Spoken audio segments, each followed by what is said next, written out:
Talas jangi 751-yilda hozirgi Qozog'iston hududida joylashgan Talas daryosi bo'yida sodir bo'lgan.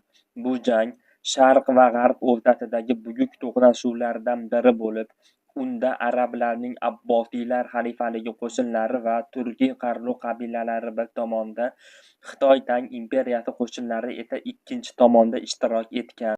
7-8 asrlarda Markaziy Osiyo uchun kurash avjiga chiqqan edi. Xitoy Tang imperiyasi Sharqiy Turkiston va Farg'ona vodiysi ustidan o'z nazoratini mustahkamlashni istar, Abbosiylar esa Mavarounnahrda islom dinini yoyish va siyosiy ta'sirini kengaytirishga intilar edi.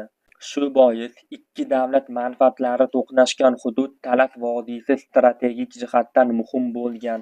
Jangga sabab bo'lgan voqea shundan iboratki, Farg'ona hukmdori mahalliy raqibiga qarshi yordam so'rab, avval arablar, keyin esa Xitoydan yordam so'raydi.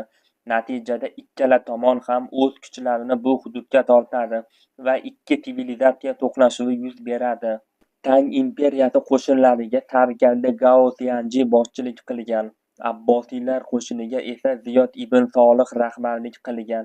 Dastlab jangda ustunlik Xitoylar tomonida bo'lgan, ammo kutilmaganda Qarluq turklari avval Tang imperiyasi bilan ittifoqda bo'lsa-da, jang o'rtasida arablar tomoniga o'tib ketadi. Bu burilish Tang qo'shinining halokatiga sabab bo'ladi.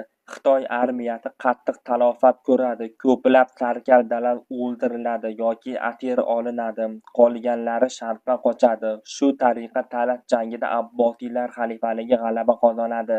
Bu voqea butun mintaqaning taqdirini o'zgartirgan. Xitoy Tang imperiyasi Markaziy Osiyodan butunlay chekinadi. Arablar esa Mavarounnahrda o'z hukmronligini mustahkamlaydi. Eng qiziqarli jihatlaridan biri shuki, bu jang orqali xitoylik asir ustalar tomonidan qog'oz yasash siri musulmonlar dunyosiga o'tgan.